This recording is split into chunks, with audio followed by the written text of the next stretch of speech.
കർത്താവായ യേശുവിൻ്റെ അതിപരിശുദ്ധ നാമം മഹത്വപ്പെടുമാറാകട്ടെ. ഒരു പ്രാവശ്യം കൂടെ ഗ്രേസ് ടി വിയിൽ പ്രഭാത സന്ദേശവുമായി നിങ്ങളെ അഭിസംബോധന ചെയ്യാൻ സ്വർഗത്തിലെ ദൈവം അവസരങ്ങൾ ഒരു പ്രാവശ്യം കൂടെ നൽകിയതിനായി ഞാൻ ദൈവത്തിന് മഹത്വം അർപ്പിക്കുകയാണ്. കർത്താവിൻ്റെ കൃപ എന്നും നമുക്ക് ആശ്വാസമാണ്. കഴിഞ്ഞ ദിവസങ്ങളൊക്കെ ദൈവത്തിൻ്റെ കരുതലും വിശ്വസ്തതയും ആ സ്നേഹവും തിരിച്ചറിഞ്ഞ് ആത്മാവിൽ പോരാടാനും പ്രാർത്ഥിപ്പാനും ഒക്കെ ദൈവം നമുക്ക് അവസരങ്ങൾ നൽകി. ഗ്രേസ് ടി വിയുടെ പ്രവർത്തനത്തിൽ കൂടെ ദൈവവചനം കേൾക്കുന്ന എൻ്റെ എല്ലാ പ്രിയപ്പെട്ടവർക്കും ഹൃദയത്തിൻ്റെ ഭാഷയിൽ നന്ദി പറയുകയാണ്. നിങ്ങൾ ഈ മിനിസ്ട്രി ഓർത്ത് പ്രാർത്ഥിക്കണം. നിങ്ങളുടെ പ്രാർത്ഥനാ വിഷയങ്ങൾ ഞങ്ങൾക്ക് എഴുതുക. ഞങ്ങൾ നിങ്ങൾക്ക് വേണ്ടി തീർച്ചയായും സ്തോത്രം ചെയ്യും. ദൈവം നിങ്ങളുടെ ജീവിതത്തിൽ അത്ഭുതങ്ങൾ ചെയ്യും. ഒരു കാരണത്താലും ദൈവം നിങ്ങളെ പരാജയപ്പെടുത്താൻ അനുവദിക്കുകയില്ല. യേശു അപ്പ എന്നും നമ്മുടെ കൂടെയുണ്ട്. യേശുവിൻ്റെ സാന്നിധ്യം നമുക്ക് അനുഭവിച്ചറിയാൻ നമുക്ക് അവസരങ്ങൾ കർത്താവ് തരും. ഒരിക്കലും ക്ഷീണിച്ചും തകർന്നും പോകാൻ സ്വർഗത്തിലെ ദൈവം അനുവദിക്കുകയില്ല. ഇന്നത്തെ ചിന്തയ്ക്ക് വേണ്ടി പരിശുദ്ധ എൻ്റെ പക്കൽ നൽകപ്പെട്ടിരിക്കുന്ന വേദവാക്യം യെശയ്യാവിൻ്റെ പ്രവചനം 59-ാം അധ്യായം 1-ാം വാക്യത്തിൽ നിന്നാണ്. വാക്യം ഇങ്ങനെയാണ്: രക്ഷിപ്പാൻ കഴിയാതെ വണ്ണം യഹോവയുടെ കൈ കുറുകിയിട്ടില്ല, കേൾപ്പാൻ കഴിയാതെ വണ്ണം അവൻ്റെ ചെവി മന്ദമായിട്ടുമില്ല. അനുഗ്രഹിക്കപ്പെട്ട നല്ല വേദവാക്യത്തിനായി ഞാൻ ദൈവസന്നിധിയിൽ സ്തോത്രം ചെയ്യുകയാണ്. ഇന്ന് രാവിലെ നിങ്ങളോട് ദൈവത്തിൻ്റെ അരുളപ്പാട് അറിയിക്കുവാൻ കർത്താവ് എൻ്റെ പക്കൽ നൽകിയത് ഈ വാക്യമാണ്. എൻ്റെ വേദപുസ്തക ധ്യാനത്തിങ്കൽ പ്രാർത്ഥനയിൽ നിങ്ങൾക്ക് വേണ്ടി ഗ്രേസ് ടി വിയുടെ പ്രേക്ഷകർക്ക് വേണ്ടി സ്തോത്രം ചെയ്ത് പ്രാർത്ഥിക്കുമ്പോൾ അനേകരുടെ ഫോൺ കോളുകളും അവരുടെ വേദനകളും മനസ്സിനകത്ത് കടന്നു വന്നപ്പോൾ ഈ വാക്യമാണ് എൻ്റെ ഹൃദയത്തിൽ ദൈവം ഉറപ്പായി നൽകിയത്. ഈ വാക്യത്തിൽ വ്യക്തമായി പറയുകയാണ്: രക്ഷിപ്പാൻ കഴിയാതെ വണ്ണം യഹോവയുടെ കൈ കുറുകിയിട്ടില്ല.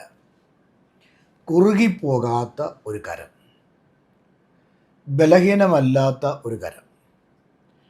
നമ്മുടെ ദൈവം ബലഹീനനല്ല. ബലഹീനതയിൽ സഹതാപം കാണിക്കുന്നവനാണ് നമ്മുടെ ദൈവം. അതുകൊണ്ടാണ് വേദപുസ്തകത്തിൽ പറയുന്നത്, ബലവാനും ബലഹീനനും തമ്മിൽ കാര്യമുണ്ടായാൽ രക്ഷിപ്പാൻ ദൈവം മാത്രമേ ഉള്ളൂ എന്ന് പറയുന്നത്. നമ്മുടെ ജീവിതത്തിൽ ഒരു ബലഹീനത വരുമ്പോൾ, ഒരു കുറവ് വരുമ്പോൾ, ഒരു പരാജയം വരുമ്പോൾ എല്ലാവരും നമ്മളെ വിട്ടു പോകും. എല്ലാവരും നമ്മളെ കുറ്റം പറയും, കുറ്റം വിധിക്കും. പിന്നെ നമ്മൾ എന്ത് പറയുന്നു, എന്ത് ചെയ്യുന്നു, എന്ത് നോക്കുന്നു, ഇതിനെല്ലാം കുറ്റം കണ്ടുപിടിക്കാൻ പരീശന്മാരെ പോലെ സാധുക്യരെ പോലെ പുറകേ നടക്കുന്ന ഒരു ജനസമൂഹങ്ങളുടെ നടുവിൽ, അല്ലെങ്കിൽ ഒന്നുകൂടെ പറഞ്ഞ ഒരു ആത്മീയ ഗോളത്തിൻ്റെ ഇടയിലാണ് നമ്മൾ ജീവിക്കുന്നത്. കുറ്റം പറയാൻ വേണ്ടി മാത്രം നാക്കെടുക്കുന്ന ആളുകളുണ്ട്. മറ്റുള്ളവർക്ക് വേണ്ടി പ്രാർത്ഥിക്കുകയോ അവർക്ക് നല്ല കാര്യം പറഞ്ഞു കൊടുക്കുകയോ നല്ല കാര്യം ചെയ്യുകയോ ഒന്നും അവർ ചെയ്യത്തില്ല. അവരുടെ പണി 24 മണിക്കൂറും മറ്റുള്ളവരെ പറ്റി കുറ്റം പറയുക, മറ്റുള്ളവരെ ആക്ഷേപിക്കുക, അവരുടെ ബലഹീനതകൾ എടുത്ത് കാണിക്കുക, അവരെ പരാജയപ്പെടുത്തുക. ഇതൊക്കെയാണ് ഇന്നത്തെ ആത്മീയഗോളത്തിൽ പോലും കണ്ടുവരുന്നത്. എന്നാൽ നമ്മുടെ ദൈവത്തിൻ്റെ പ്രത്യേകത അങ്ങനെയല്ല. പ്രവാചകനായ യെശയ്യാവ് പറയുകയാണ്: രക്ഷിപ്പാൻ കഴിയാതെ വണ്ണം യഹോവയുടെ കൈ കുറുകിയിട്ടില്ല. നമ്മുടെ ദൈവത്തിൻ്റെ കൈ അത് ശക്തമാണ്. അത് ശക്തിയെ കാണിക്കുന്നു, അത് അധികാരത്തെ കാണിക്കുന്നു. യഹോവയുടെ കൈ നമുക്ക് അനുകൂലമായതുകൊണ്ടാണ് നാം ഈ ഭൂപരപ്പിൽ ആയുസ്സോടും ആരോഗ്യത്തോടും ഇന്ന് രാവിലെ ഇരിക്കുന്നത്. കഴിഞ്ഞ രാത്രിയിൽ നമ്മുടെ കൂടെ ആയിരുന്ന പലരും ഈ ലോകത്തിൽ നിന്ന് മാറ്റപ്പെട്ടു പോയി. ഈ പ്രഭാതം കാണാൻ കഴിയാതെ വളരെ ദുഃഖത്തിലായിരുന്നു. ചില ആഴ്ചകൾക്ക് മുമ്പ് എൻ്റെ ഒരു സ്നേഹിത കുടുംബത്തിൽ നടന്ന സംഭവം, അവിടുത്തെ അച്ചായൻ രാത്രിയിൽ പ്രാർത്ഥനയെല്ലാം കഴിഞ്ഞ് കിടന്നുറങ്ങി. രാവിലെ നേരം വെളുത്ത് ഭാര്യ എഴുന്നേറ്റ് അടുക്കളയിൽ പോയി ചായയൊക്കെ ഇട്ട് ഭർത്താവിനൊരു ഗ്ലാസ് കൊടുത്ത് ആ പ്രിയ ആൻറ്റി ഒരു ഗ്ലാസ് ചായയുമായിട്ട് ബെഡ്റൂമിലേക്ക് വരുമ്പോൾ ദേ എഴുന്നേറ്റ് ചായ കുടിച്ചേ എന്ന് പറഞ്ഞ് ഭർത്താവിനെ വിളിക്കുമ്പോൾ അനക്കമില്ല. ഓടിച്ചെന്ന് ഭാര്യ തന്നെ ഒന്ന് തള്ളിയപ്പോൾ ഒരു സൈഡിലേക്ക് മറിഞ്ഞു വീണു. പെട്ടെന്ന് ബഹളമൊക്കെ വെച്ചു. നാട്ടുകാരും വീട്ടുകാരും മക്കളും ഒക്കെ ഓടി വന്നു. നോക്കിയപ്പോൾ അച്ചായൻ പോയി. കഴിഞ്ഞ 2 ആഴ്ചയ്ക്ക് മുമ്പ് നടന്ന ഒരു സംഭവം. അപ്പം ജീവിതത്തിൽ എപ്പോഴും പ്രതിസന്ധികളും വേദനകളും ഒക്കെ വരാം. യഹോവയുടെ കൈ നമുക്ക് അനുകൂലമാണെങ്കിൽ, യഹോവയുടെ കൈ നമുക്ക് പ്രതികൂലം അല്ലെങ്കിൽ ദൈവം നമുക്ക് വേണ്ടി അത്ഭുതങ്ങൾ ചെയ്യും. അപ്പം ദൈവത്തിൻ്റെ കൈ നമുക്ക് അനുകൂലമായതുകൊണ്ടാണ് ഇന്ന് രാവിലെ നമ്മൾ കിടക്കയിൽ നിന്ന് എന്ത് ചെയ്തത്? എഴുന്നേറ്റത്. നമ്മൾ പുറത്തേക്ക് വിട്ട ശ്വാസം അകത്തേക്ക് നമുക്ക് വലിക്കുവാൻ ആ ത്രാണി ലഭിച്ചത് ദൈവത്തിൻ്റെ കൈ അനുകൂലമായതുകൊണ്ട്. നമ്മൾ ചെയ്യുന്ന ജോലിയിൽ നമ്മൾ സമ്പന്നരാകുന്നത്, നമ്മുടെ ജീവിതത്തിൽ നമുക്ക് വേണ്ട ആഹാരങ്ങളും വസ്ത്രവും ബലവും ഒക്കെ തക്ക സമയത്ത് ലഭിക്കുന്നത് ദൈവത്തിൻ്റെ കൈ അനുകൂലമായതുകൊണ്ടാണ്. അങ്ങനെയാണെങ്കിൽ എൻ്റെ പ്രിയപ്പെട്ട സഹോദരങ്ങളോട് ഇന്ന് രാവിലെ ഞാൻ പറയട്ടെ, യെശയ്യാപ്രവാചകൻ പറഞ്ഞ അതേ ഭാഗം ഞാൻ നിങ്ങളോട് ഉപദേശിക്കുകയാണ്. നമ്മുടെ ദൈവത്തിൻ്റെ കൈ കുറുകി പോയിട്ടില്ല. നമ്മുടെ ദൈവത്തിൻ്റെ കൈ നീണ്ടുവരുന്ന കൈയാണ്. ഒരിക്കലേ യേശുവിൻ്റെ ശിഷ്യന്മാരായ പത്രോസും സഹോദരങ്ങൾ കൂടെ യേശു ഇല്ലാതെ ഇരിക്കുമ്പോൾ പടകിൽ യാത്ര ചെയ്യുകയാണ്. രാത്രി അവർ പോകുമ്പോൾ പടകിൽ വലിയ പ്രതിസന്ധി ഉണ്ടായി. 4-ാം യാമത്തിൽ അവിടെ പടകിൽ കാറ്റടിച്ചു, തിരമാല ഇളകി മറിഞ്ഞു. അവരുടെ പടക് മുങ്ങുന്നു, അവരുടെ പടക് തകരുന്നു എന്ന് കണ്ടപ്പോൾ അവരാകെ പരിഭ്രാന്തിയായി. കാറ്റ് വലിയ കാറ്റാണ്. പക്ഷെ ദൈവം അല്ലെങ്കിൽ കർത്താവായ യേശുക്രിസ്തു എന്ത് ചെയ്തു? ആ വെള്ളത്തിൻ്റെ മീതെ, ആ കാറ്റിന് മീതെ ആ വെള്ളത്തിൽ ചവിട്ടിക്കൊണ്ട് പത്രോസിൻ്റെ അടുക്കലേക്ക് അല്ലെങ്കിൽ ശിഷ്യന്മാരുടെ അടുക്കലേക്ക് ചെല്ലുകയാണ്. അവിടെ ചെല്ലുമ്പോൾ പത്രോസും കൂട്ടരും ഈ വലിയ അരണ്ട വെളിച്ചത്തിൽ പകൽ ഈ 3-ാം മണി നേരത്ത് ഇരുട്ട് മൂടിക്കിടക്കുന്ന അന്തരീക്ഷത്തിൽ, ഒപ്പം കാറ്റും തിരമാലയും ഇളകിക്കിടക്കുന്ന സാഹചര്യത്തിൽ യേശു വെള്ളത്തിൻ്റെ മീതെ നടന്നു ചെന്നപ്പോൾ ഭൂതം വരുന്നു എന്ന് പറഞ്ഞ് അവർ നിലവിളിച്ചു. യേശു കർത്താവ് പറഞ്ഞു, ഞാൻ ഭൂതമൊന്നുമല്ല, ഞാൻ യേശുവാ എന്ന് അവരെ പറഞ്ഞ് ധൈര്യപ്പെടുത്തി. അപ്പോൾ പത്രോസ് പറയുക, നീ ദൈവപുത്രനാണെങ്കിൽ, യേശു ആകുന്നെങ്കിൽ ഞാൻ നിൻ്റെ അടുക്കലേക്ക് വരട്ടെ എന്ന് പറഞ്ഞ് അവിടെ എഴുതിയിരിക്കുക ഇങ്ങനെയാണ്: അരയിൽ തോർത്തുടുത്തുകൊണ്ട് അവൻ കടലിലേക്ക് എടുത്ത് ചാടി.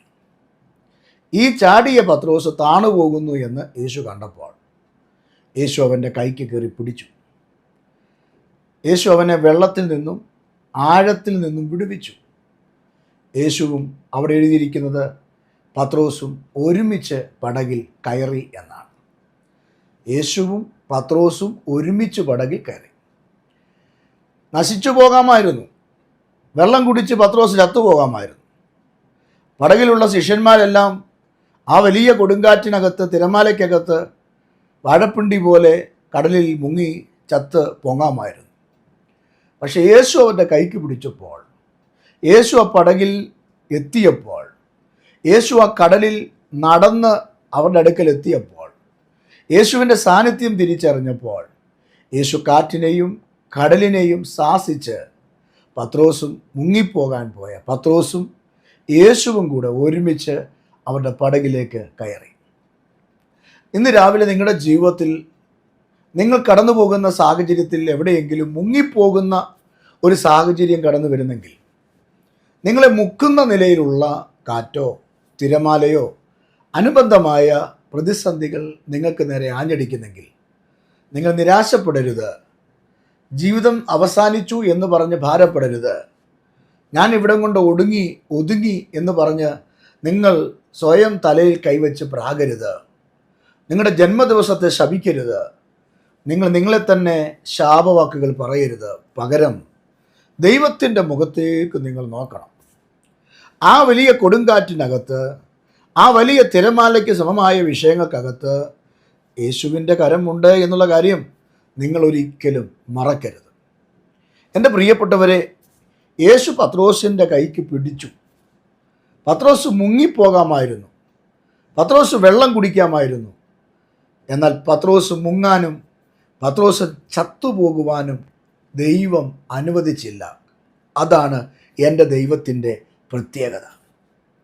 ഇസ്രായേൽ ജനം മരുഭൂമി കൂടെ യാത്ര ചെയ്ത് ചെങ്കടലിൻ്റെ മുമ്പിൽ കടന്നു വരുമ്പോൾ ചെങ്കടൽ അവർക്ക് പ്രതികൂലമായി മാറി. മുന്നിൽ ആർത്തിരമ്പുന്ന പ്രതിസന്ധിയാണ് കടന്നു വരുന്നത്.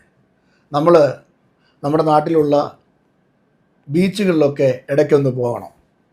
അവിടെയാണ് നമുക്ക് ഇറങ്ങി നിൽക്കാനുള്ള ഒരു സാഹചര്യമുള്ളത്. അതുകൊണ്ടാണ് അവിടെ പോകണം എന്ന് പറഞ്ഞത്. അപ്പം അവിടെ ചെല്ലുമ്പോൾ നമുക്ക് കടലിനെ നമുക്ക് കാണാൻ കഴിയും. നിങ്ങൾ ആ കടലിനെ നോക്കിയിട്ട് നിങ്ങളൊന്ന് ഇമാജിൻ ചെയ്യണം. ആ കടലിനെ നോക്കിയിട്ട് നിങ്ങൾ ചിന്തിക്കണം, ദൈവം ഈ പടകുമായി പോയ ഒരു വഴി, ഈ വെള്ളത്തെ ചവിട്ടിപ്പോയൊരു വഴി.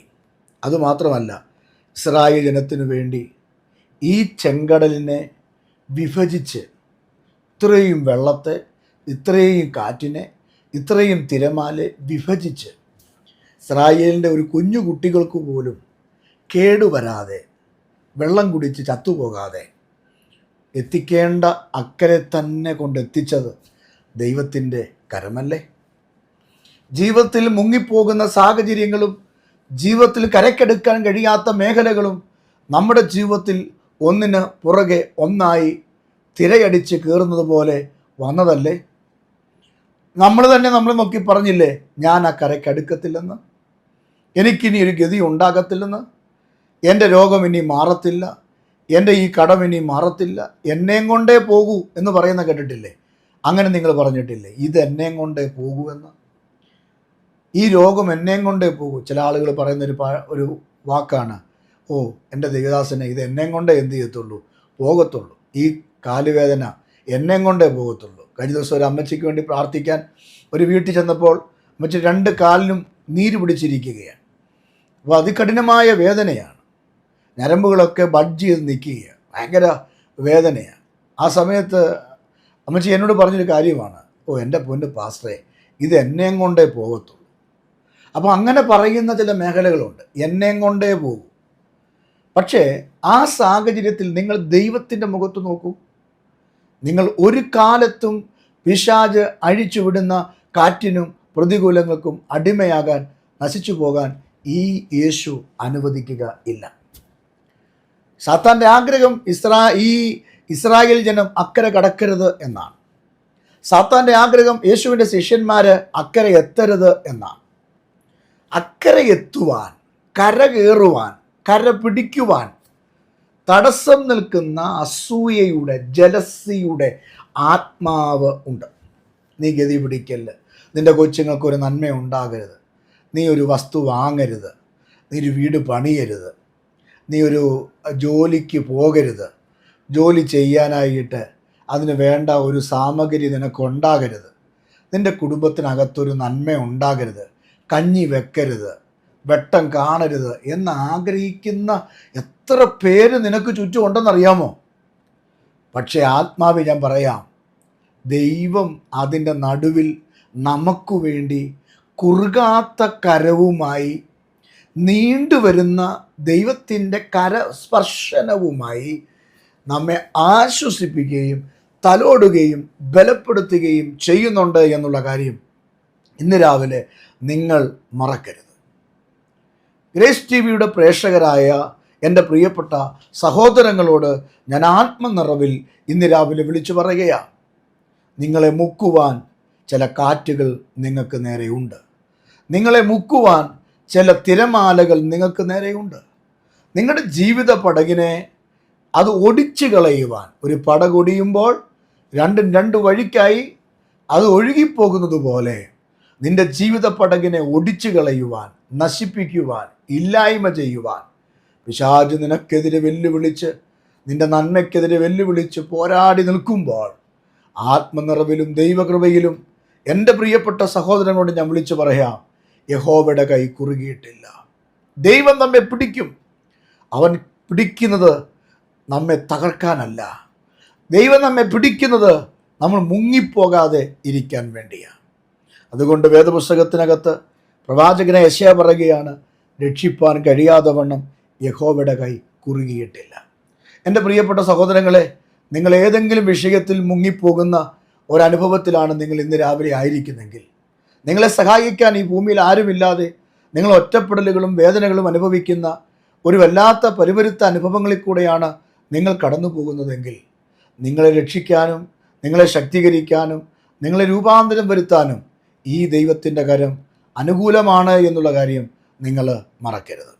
ഇവിടെ ഇസ്രായേലിൻ്റെ പാപകരമായ അവസ്ഥയും അതിൻ്റെ ഫലങ്ങളെയും കുറിച്ചാണ് ഈ യെശയ്യാവ് 59 നമുക്ക് കാണാനായിട്ട് കഴിയുന്നത്.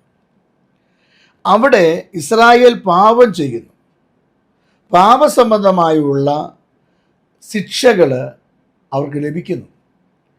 അവർ 1-ാമത്തെ വാക്യം മുതൽ 8-ാമത്തെ വാക്യം വരെ അവരവരുടേതായ നിലയിലുള്ള തെറ്റിപ്പോകലുകളൊക്കെ, കുറ്റമില്ലാത്ത രക്തം എന്ന വിഷയത്തെക്കുറിച്ചൊക്കെ വല്ലാതെ വ്യാകുലപ്പെട്ട് കിടക്കുകയാണ്.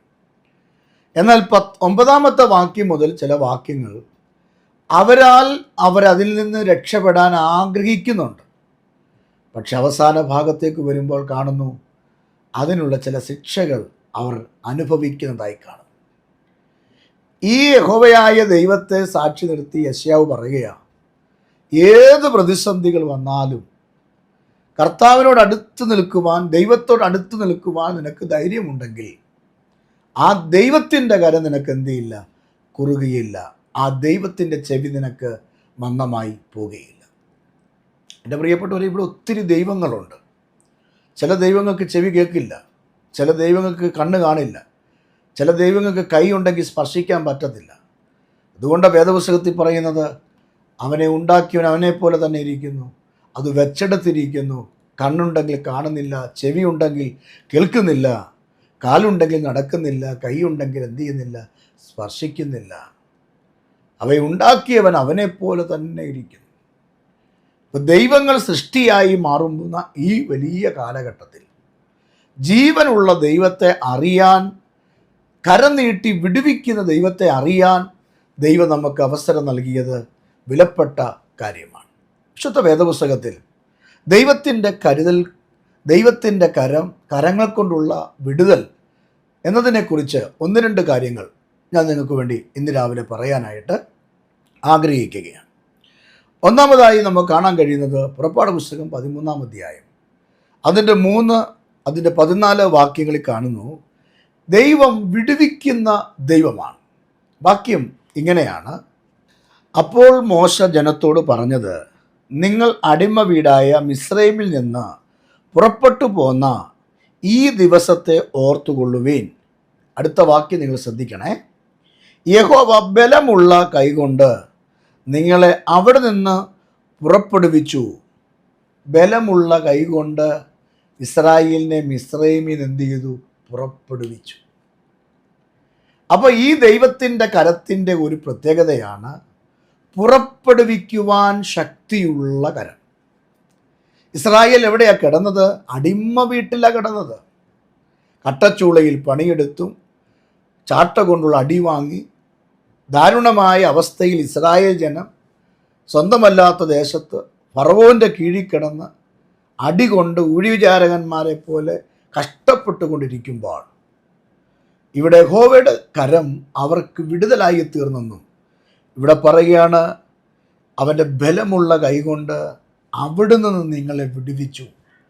ബലമുള്ള കൈകൊണ്ട് അവിടുന്ന് വിടുവിച്ചു. പ്രിയപ്പെട്ടവരെ, നിങ്ങൾ ഇന്ന് ആയിരിക്കുന്ന സാഹചര്യങ്ങൾക്കകത്തു നിന്ന് അടിമയെപ്പോലെ കഷ്ടപ്പെടുന്ന ആ കമ്പനിയിൽ നിന്ന്, ആ വീട്ടിൽ നിന്ന്, ആ സാഹചര്യങ്ങളിൽ നിന്ന് നിങ്ങളെ ദൈവം ബലമുള്ള കൈകൊണ്ട് വിടുവിക്കും. നിങ്ങൾ നിരാശപ്പെടേണ്ട. ഇവിടം കൊണ്ട് ഒടുങ്ങി അവസാനിച്ചു എന്ന് നിങ്ങൾ നിരാശപ്പെടേണ്ട.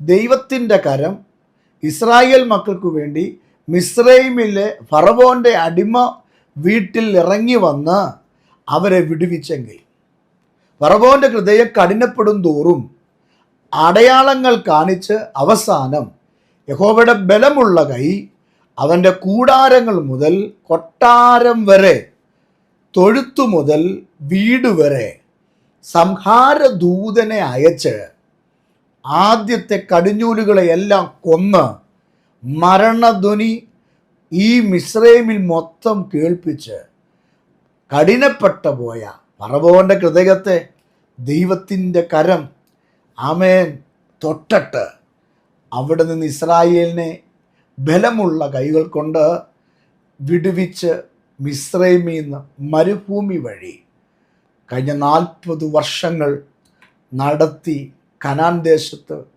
എത്തിച്ച ഒരു ദൈവത്തിൻ്റെ കരമുണ്ട്. പ്രിയപ്പെട്ടവരെ, ദൈവത്തിൻ്റെ ബലമുള്ള കൈ നിനക്കനുകൂലമാകട്ടോ. പലരുടെയും കൈ ബലപ്പെടാതെ നമുക്ക് വേണ്ടി കൈ തണുത്തിരിക്കുമ്പോൾ, തളർന്നിരിക്കുമ്പോൾ, സഹായിക്കേണ്ടവരും കരുതേണ്ടവരും മാറി നിൽക്കുമ്പോൾ, നീ പ്രതീക്ഷ വച്ചവരൊക്കെ മിണ്ടാതെ ഇരിക്കുമ്പോൾ, നിന്റെ ജീവിതത്തിൽ ഒത്തിരി ആവശ്യങ്ങൾ വന്നിട്ട് അതിൽ നിന്ന് കരകയറാൻ കഴിയാതെ വല്ലാത്ത നിരാശയും ഭാരവും നീ അനുഭവിക്കുമ്പോൾ, ബലമുള്ള കൈ കീഴിൽ നീ അങ്ങ് താണിരുന്നാൽ മതി. ആ ഫറവോന്റെ കൊട്ടാരത്തിൻ്റെ വളപ്പിൽ നിന്നും അടിമ വീട്ടിൽ നിന്നും നിന്നെ പുറത്തു കൊണ്ടുവന്ന ദൈവം ഇന്നത്തെ ഈ സാഹചര്യങ്ങൾക്കകത്തു നിന്ന് പുറത്തു കൊണ്ടുവരുവാൻ എൻ്റെ ദൈവം മതിയായവനാണ്. അതുകൊണ്ട് പത്രോസിൻ്റെ ലേഖനത്തിൽ 5-ാം അധ്യായം 6-ാം വാക്യത്തിൽ വായിക്കുന്നത്, അവൻ നിങ്ങളെ തക്ക സമയത്ത് ഉയർത്തേണ്ടതിന് അവൻ്റെ ബലമുള്ള കൈക്കീഴിൽ താണിരിക്കണം. നിഗളിക്കരുത്, അഹങ്കരിക്കരുത്, ഞാനെന്ന ഭാവം ഹൃദയത്തിൽ വരരുത്.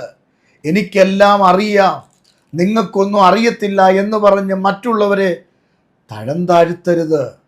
നിനക്കറിയാമായിരിക്കും, നിനക്ക് ആ കാര്യത്തിൽ പ്രാവണ്യമുണ്ടായിരിക്കും, അറിവുണ്ടായിരിക്കും. പക്ഷേ അറിവില്ലാത്തവരെ നീ അവഗണിക്കരുത്, പുറംകാല് കൊണ്ട് ചവിട്ടരുത്. താണിരിക്കണം, ദൈവസന്നിധി താണിരിക്കണം. ഇസ്രായേൽ മക്കൾ യഹോവയോട് നിലവിളിച്ചതുപോലെ നിങ്ങളും ദൈവത്തോട് നിലവിളിക്കണം. ദൈവസന്നിധി കരയണം. ദൈവസന്നിധിയിൽ നിലവിളിക്കാനും കരയാനും നിങ്ങൾ തയ്യാറാണെങ്കിൽ അവൻ നിങ്ങളെ തക്ക സമയത്ത് ഉയർത്തും. ഇങ്ങോട്ട് നോക്കിക്കേ, തക്ക സമയം ഉയർത്തുന്നൊരു ദൈവമുണ്ട് കേട്ടോ. ഇന്ന് രാവിലെ നിങ്ങളോട് ഞാൻ പ്രവചനാത്മാവിൽ ഈ മെസ്സേജിൽ കൂടെ ഞാൻ ദൂത് പറയുകയാ, നിങ്ങളുടെ കുഞ്ഞുങ്ങളെ തക്ക സമയം ഉയർത്തും.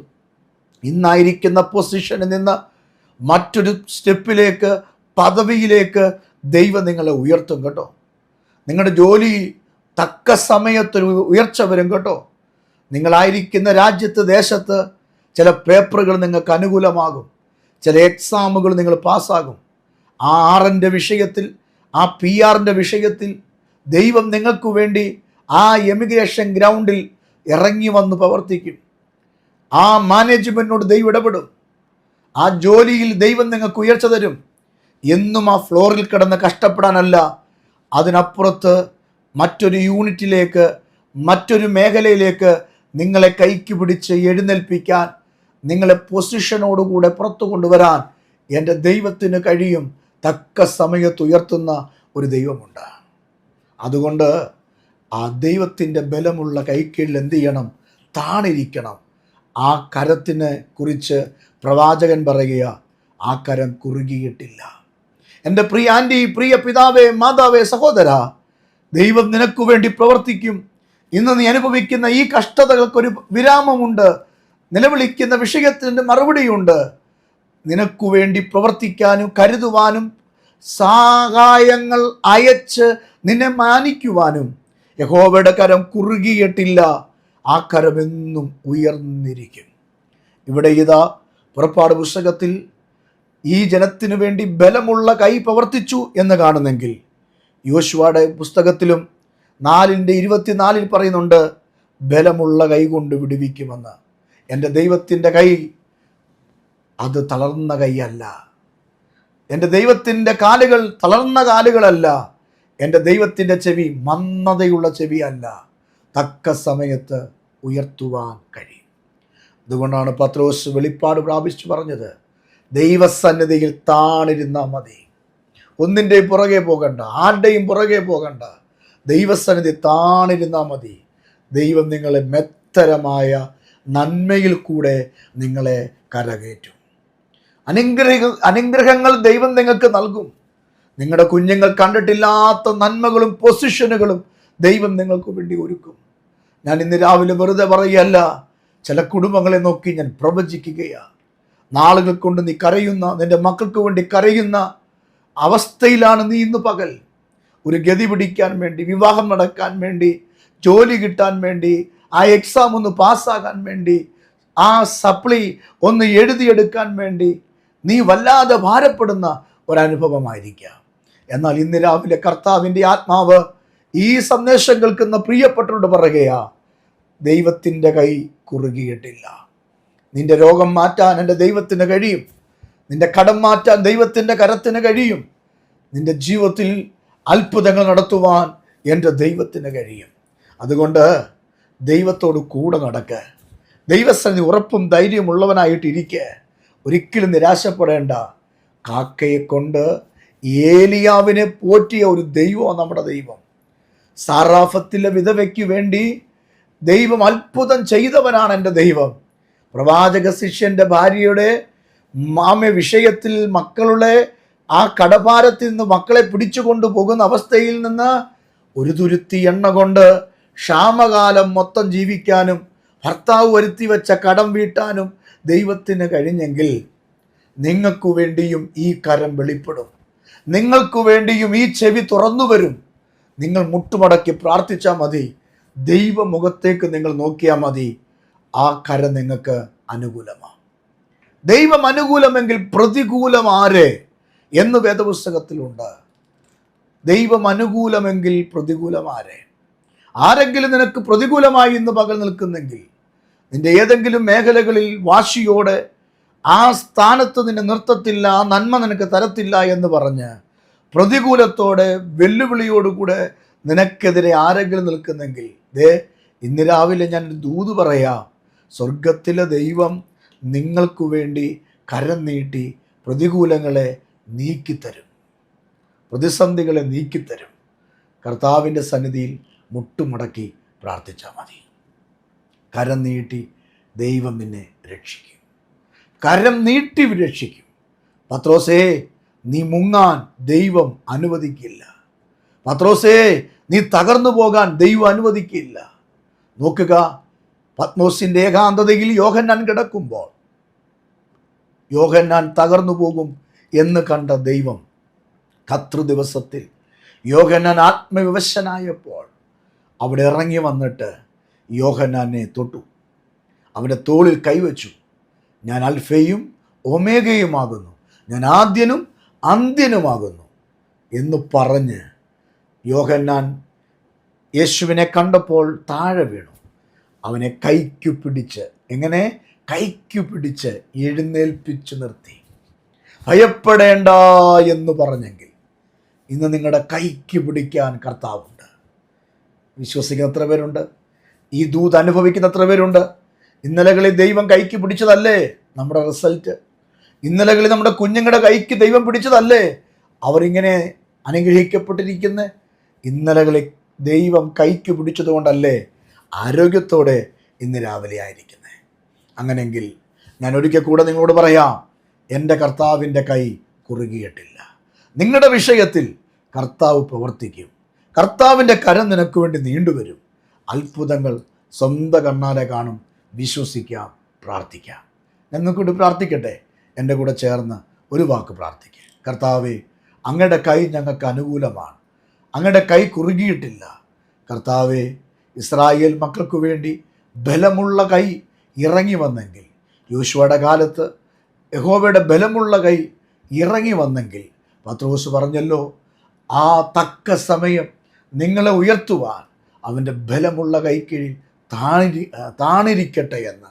അതേ കർത്താവേ, ഞങ്ങൾ അങ്ങയുടെ സന്നിധി താണിരിക്കാൻ, അങ്ങയുടെ മുഖത്ത് നോക്കാൻ ഞങ്ങളെ നീ ബലപ്പെടുത്തണമെന്ന് പ്രാർത്ഥിക്കുന്നു. രോഗികൾ സൗഖ്യമാകട്ടെ, ബന്ധനങ്ങൾ അഴിയട്ടെ, പിശാചിൻ്റെ തന്ത്രങ്ങൾ വിട്ടുമാറട്ടെ, ദുഷ്ടശക്തികൾ യേശുവിൻ്റെ നാമത്തിൽ അഴിയട്ടെ. കർത്താവിൻ്റെ നീതിയുടെ കരം നിൻ്റെ കുഞ്ഞുങ്ങളുടെ മേൽ നീട്ടുമാറാകട്ടെ എന്ന് പ്രാർത്ഥിക്കുന്നു. പ്രാർത്ഥന കേട്ടതിനായി സ്തോത്രം. യേശുവിൻ നാമത്തിൽ തന്നെ ആമേൻ. ഈ സന്ദേശം നിങ്ങൾക്ക് അനുഗ്രഹമായെങ്കിൽ നിങ്ങളുടെ സുഹൃത്തുക്കൾക്ക് അയച്ചു കൊടുക്കണം കേട്ടോ. അപ്പോൾ തന്നെ ഈ പ്രവർത്തനങ്ങളെ ഓർത്ത് നിങ്ങൾ പ്രാർത്ഥിക്കണം. നിങ്ങളുടെ പ്രാർത്ഥനാ വിഷയങ്ങൾ ഞങ്ങൾക്ക് എഴുതുക. ഞങ്ങൾ നിങ്ങൾക്ക് വേണ്ടി പ്രാർത്ഥിക്കും. ദൈവം അത്ഭുതം നിങ്ങൾക്ക് വേണ്ടി ചെയ്യും. ദൈവം നിങ്ങളെ അനുഗ്രഹിക്കുമാറാകട്ടെ.